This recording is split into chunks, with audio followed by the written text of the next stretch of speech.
अस्सलाम वालेकुम स्टूडेंट्स।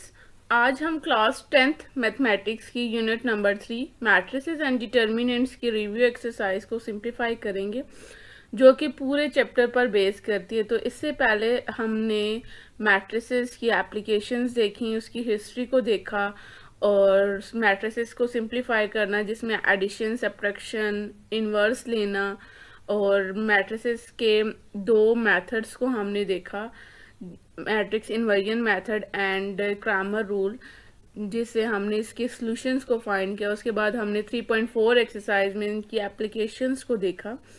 तो जो ये रिव्यू एक्सरसाइज है, इसमें जो क्वेश्चन नंबर 1 है वो MCQ बेस्ड है, उसको भी हम इंशाल्लाह एक सेपरेट लेक्चर में कवर करेंगे।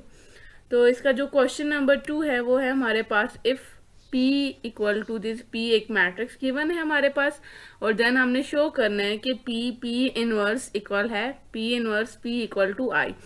इस तरह का एक क्वेश्चन हमने 3.2 एक्सरसाइज में भी स्टूडेंट सॉल्व किया था, कि जिसमें हम पहले जो P मैट्रिक्स गिवन है उसका इन्वर्स लें, देन हम उसको P मैट्रिक्स के साथ मल्टीप्लाई करवाएं तो हमारे पास एक आइडेंटिटी मैट्रिक्स आता है। ठीक है, तो सबसे पहले हमने इसमें P इन्वर्स फाइंड करना है। तो इन्वर्स का जो फॉर्मूला होता है, जिसका हम इन्वर्स ले रहे होते हैं, जैसे हम यहाँ पे P का ले रहे हैं, P इन्वर्स इक्वल होगा adjoint of P divided by determinant of P। तो सबसे पहले हम डिटर्मिनेंट लेते हैं और देखते हैं कि ये मैट्रिक्स सिंगुलर है या नॉन सिंगुलर है। तो डिटर्मिनेंट स्टूडेंट्स कैसे लेते हैं, प्राइमरी डायगोनल्स को मल्टीप्लाई करवाते हैं और सेकेंडरी डायगोनल्स को मल्टीप्लाई करवाते हैं। 5 को -4 से मल्टीप्लाई करवाएंगे और जब डिटर्मिनेंट लेते हैं और दरमियान में हमारे पास माइनस का साइन होता है और 2 को -1 से मल्टीप्लाई करवाएंगे। 5 को -4 से मल्टीप्लाई करवाया तो हमारे पास -20 आया, ये माइनस प्लस हो जाएंगे और 2 को 1 से मल्टीप्लाई करवा के हमारे पास 2 आ जाएगा।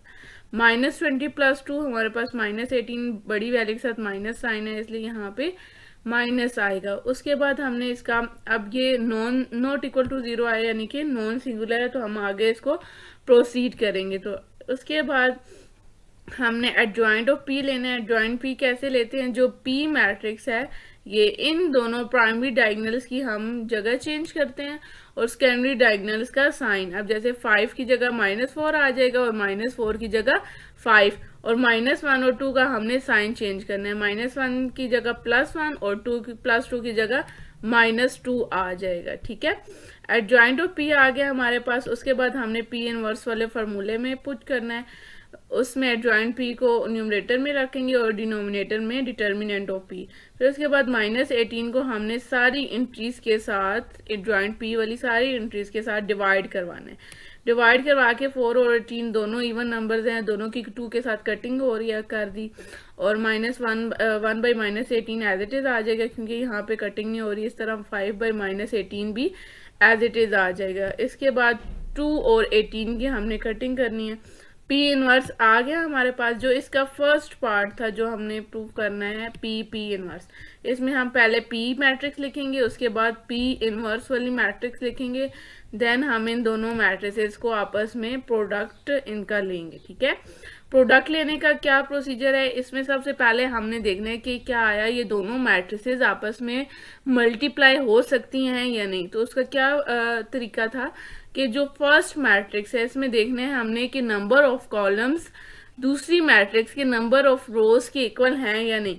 तो इसमें देखें स्टूडेंट्स, इसमें हमारे पास नंबर ऑफ कॉलम्स 2 हैं, ये इस तरह वर्टिकली अगर देखें तो नंबर ऑफ कॉलम्स 2 हैं, और सेकंड मैट्रिक्स में नंबर ऑफ रोज जो हॉरिजॉन्टली हैं वो भी 2 हैं। तो इसका मतलब है number of columns number of रोज के इक्वल हैं, तो हम इसमें इन दोनों मैट्रिसेस का प्रोडक्ट ले सकते हैं। प्रोडक्ट कैसे लेते हैं, जो फर्स्ट रो होती है उसको दूसरी मैट्रिक्स के फर्स्ट कॉलम से भी मल्टीप्लाई करवाते हैं और इसी फर्स्ट रो को सेकंड कॉलम से भी मल्टीप्लाई करवाते हैं। ठीक है, फर्स्ट एलिमेंट के साथ मल्टीप्लाई होता है, सेकंड के साथ होता है, और दरमियान में हमारे पास प्लस का साइन आता है, यानी कि 5 को मल्टीप्लाई करवाएंगे 2/9 से, देन प्लस साइन, फिर -1, दोनों साइंस इकट्ठे नहीं लिख सकते इसलिए मैंने -1 के साथ ब्रैकेट का यूज किया। -1 को मल्टीप्लाई करवाएंगे 1/9 के साथ, इस तरह 5 को मल्टीप्लाई करवाने हमने -1/18 के साथ, फिर प्लस और -1 को मल्टीप्लाई करवाने हमने -5/18 के साथ। इसी तरह हमने सेकंड रो को फर्स्ट कॉलम के साथ भी मल्टीप्लाई करवाने हैं और सेकंड कॉलम के साथ भी मल्टीप्लाई करवाना है। 2 को मल्टीप्लाई करवाएंगे 2/9 के साथ, दरमियान में प्लस साइन, -4 को मल्टीप्लाई करवाएंगे 1/9 के साथ। इसी तरह 4 के साथ माइनस साइन था, इसलिए मैंने यहाँ पे ब्रैकेट्स का यूज किया। इसके बाद इसी रो को हमने सेकंड कॉलम के साथ भी मल्टीप्लाई करवाना है। 2 मल्टीप्लाई -1/18 प्लस साइन, -4 मल्टीप्लाई -5/18। ठीक है, 5 2s are 10, 10/9 आ जाएगा, प्लस माइनस माइनस 1 को 1 से मल्टीप्लाई करवाएंगे 1/9 आ जाएगा। ठीक है, इस तरह प्लस 5 के साथ कोई साइन है तो इसका मतलब है प्लस है, प्लस माइनस माइनस 5 को 1 से मल्टीप्लाई करवाया 5 आ गया और डिवाइडेड बाय 18। इस तरह ये माइनस प्लस हो जाएंगे और प्लस 5 को 1 से मल्टीप्लाई करवाएंगे 5/18 आ गया। ठीक है, इस तरह 2 को 2 से सेकंड रो में हम मल्टीप्लाई करवाएंगे 4/9 प्लस माइनस माइनस 4 को 1 से मल्टीप्लाई करवाया 4/9 प्लस माइनस माइनस 2 को 1 से मल्टीप्लाई करवाया 2/18 एंड माइनस माइनस प्लस हो जाएगा। 4 को 5 से मल्टीप्लाई करवाएंगे 20/18। यहाँ पे ये दोनों इवन नंबर्स हैं, ये भी, तो इन दोनों की हम कटिंग कर लेंगे, या दोनों डिनोमिनेटर सेम है तो हम उसको एक दफ़ा लिख के उसका एलसीएम ले लेंगे। ठीक है, डिनोमिनेटर सेम है उसको एक दफ़ा लिखा और न्यूमरेटर जो ऊपर लिखा हुआ है उसको ऐड करके लिख दिया। ये 4/9 -4/9 दोनों ऑपोजिट साइन के साथ हैं, कैंसिल हो जाएंगे। -5/18 प्लस 5/18 दोनों कैंसिल हो जाएंगे तो इसकी जगह 0 आ जाएगा।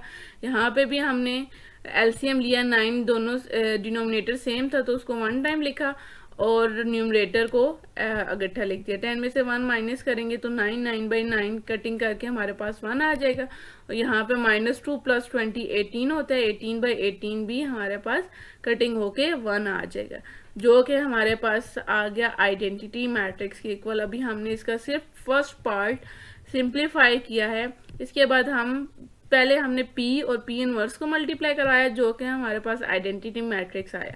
अब हम P इनवर्स और P को मल्टीप्लाई करवाएंगे तो इसमें क्या डिफरेंस है, इसमें हम P इनवर्स वाली मैट्रिक्स को स्टार्ट में लिखेंगे, देन हम P वाली मैट्रिक्स को लिख के उसका मल्टीप्लाई करवाएंगे। ठीक है, तो ये हमने P मैट्रिक्स P इनवर्स वाली पहले लिखी है, देन हमने P वाली लिखी है। अब हमने इन दोनों का प्रोडक्ट लेने। ठीक है, इसी तरह फर्स्ट रो को फर्स्ट कॉलम से भी मल्टीप्लाई करवाना है और सेकंड कॉलम से भी। इसी तरह सेकंड रो को फर्स्ट कॉलम से भी मल्टीप्लाई करवाना है और सेकंड कॉलम से भी मल्टीप्लाई करवाना है। ठीक है, तो 2/9 को हमने मल्टीप्लाई करवाया 5 से, दरम्यान में प्लस का साइन।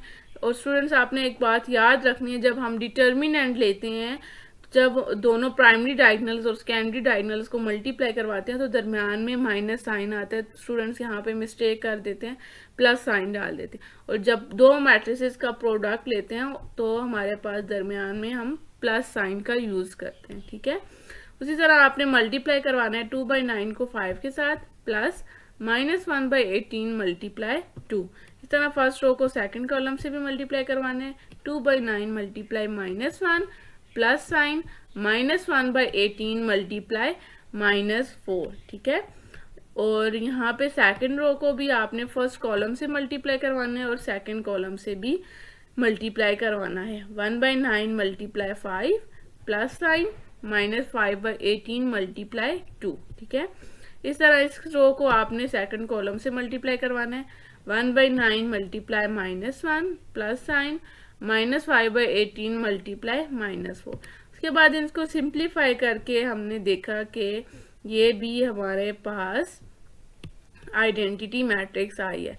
तो स्टूडेंट्स हमने P इनवर्स और P को भी जब मल्टीप्लाई करवाया तो हमारे पास आइडेंटिटी मैट्रिक्स आई, और P इनवर्स और P को मल्टीप्लाई करवाया तो तब भी हमारे पास आइडेंटिटी मैट्रिक्स आई है। ठीक है, तो इसका जो क्वेश्चन नंबर 2 है वो हमने सिंप्लीफाई कर लिया है। अब हम इसका क्वेश्चन नंबर 3 सोल्व करते हैं, जो कि क्या है, हमारे पास दो लीनियर इक्वेशंस दी हुई हैं तो हमने इसको मैट्रिक्स इन्वर्जन मेथड से सोल्व करना है if possible.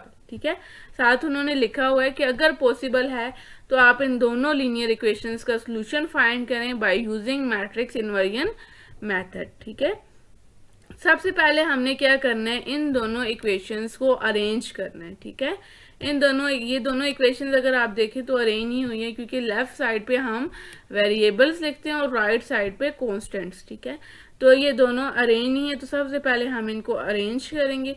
While right side पे इसको दूसरी तरफ लेके जाएंगे, यहाँ पे प्लस साइन है तो इसके साथ माइनस साइन आ जाएगा, और -4 राइट साइड पे आएगा तो यहाँ पे +4 आ जाएगा। ठीक है, इसी तरह 10x के साथ प्लस है, लेफ्ट साइड पे जाएगा -10x प्लस 2y, और 8 को दूसरी तरफ लेके आएंगे तो -8 आ जाएगा। देन नेक्स्ट स्टेप क्या होता है हमारे पास, इन दोनों इक्वेशंस को हम मैट्रिक्स फॉर्म में लिखते हैं। ठीक है, मैट्रिक्स फॉर्म में लिखने का क्या तरीका है कि हम जो लेफ्ट साइड पे जो वेरिएबल्स के साथ कोएफिशिएंट्स हैं उनकी सेपरेट मैट्रिक्स बना देते हैं, और जो वेरिएबल्स हैं उनकी सेपरेट, और देन इक्वल, और उसके बाद राइट साइड पे जो इंचेस हैं उनको हम मैट्रिक्स फॉर्म में लिख देते हैं। ठीक है, जो कोएफिशिएंट्स हैं उनको A के इक्वल लेट किया, जो वेरिएबल्स हैं उनको कैपिटल X, और जो राइट साइड पे कॉन्स्टेंट्स हैं उनको B के।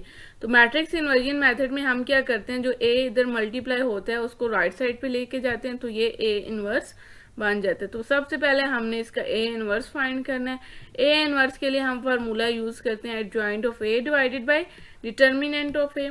तो स्टूडेंट्स सबसे पहले हमने इसका डिटर्मिनेंट फाइंड करना है, कि देखना है कि क्या ये सोल्यूशन इसका हम फाइंड कर सकते हैं या नहीं है। ठीक है, तो डिटर्मिनेंट फाइंड करेंगे हम। डिटर्मिनेंट में हम प्राइमरी डायगोनल्स को मल्टीप्लाई करवाएंगे और सेकेंडरी डायगोनल्स को मल्टीप्लाई करवाएंगे। 5 को 2 से मल्टीप्लाई करवाया, माइनस साइन, डिटर्मिनेंट ले रहे हैं तो यहाँ पे स्टूडेंट्स माइनस का साइन आएगा। -10 मल्टीप्लाई -1, तो माइनस माइनस प्लस हो जाएगा, +10, ये माइनस माइनस प्लस 10 आ गया, और माइनस साइन, ये एज इट इज 5 को 2 से मल्टीप्लाई करवाया 10 -10 कैंसिल होके हमारे पास 0 आ जाएगा। तो डिटर्मिनेंट ऑफ A हमारे पास 0 आया है, जो कि A हम कहेंगे कि ये A जो सिंगुलर मैट्रिक्स है और इसका जो मल्टीप्लिकेटिव इनवर्स है वो एग्जिस्ट नहीं करता, तो हम इन दोनों इक्वेशंस का सॉल्यूशन फाइंड नहीं कर सकते हैं। ठीक है, हमने ये रीजन लाजमी नीचे लिखनी है। ठीक है स्टूडेंट्स, तो ये एक क्वेश्चन था जिसका सॉल्यूशन एग्जिस्ट नहीं कर रहा था इन दोनों इक्वेशन से। ठीक है, तो नेक्स्ट क्वेश्चन अब हम करते हैं क्वेश्चन नंबर 4। क्वेश्चन नंबर 4 में भी हमारे पास 2 इक्वेशंस गिवन है।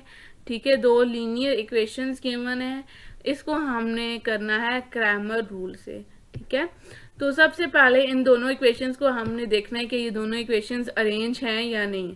तो दोनों इक्वेशन स्टूडेंट्स अरेंज फॉर्म में है, तो फिर उसके बाद नेक्स्ट स्टेप जो हम करते हैं, इन दोनों इक्वेशंस को मैट्रिक्स फॉर्म में लिखते हैं। ठीक है, तो हमने इन दोनों को मैट्रिक्स फॉर्म में लिख दिया। मैट्रिक्स फॉर्म में लिखने के लिए क्या करते हैं, इन दोनों इक्वेशन में जो लेफ्ट साइड पे है, लेफ्ट साइड के कोएफिशिएंट्स को सेपरेट लिखते हैं, वेरिएबल्स की सेपरेट लिखते हैं मैट्रिक्स में, और इक्वल के बाद वाले को भी सेपरेट मैट्रिक्स में लिखते हैं। उसके बाद हम जो कोएफिशिएंट इसमें यूज हो रहे हैं उसको A का नाम दे देते हैं, और जो वेरिएबल्स हैं उसको कैपिटल X, और इक्वल टू जो राइट साइड पे मैट्रिक्स है उसको B का। ठीक है, तो उसमें जब हम क्रैमर रूल यूज करते हैं, 2 फार्मूले का यूज करते हैं X और Y को फाइंड करने के लिए। X इक्वल टू dx/d और Y इक्वल टू dy/d। तो सबसे पहले इसमें भी हम D से मुराद यहाँ पे डिटर्मिनेंट है। ठीक है, डिटर्मिनेंट ऑफ A मैट्रिक्स। तो स्टूडेंट्स यहाँ पे भी सबसे पहले हमने डिटर्मिनेंट फाइंड करना है, देखने के लिए कि इसका डिटर्मिनेंट सिंगुलर आता है या नॉन सिंगुलर।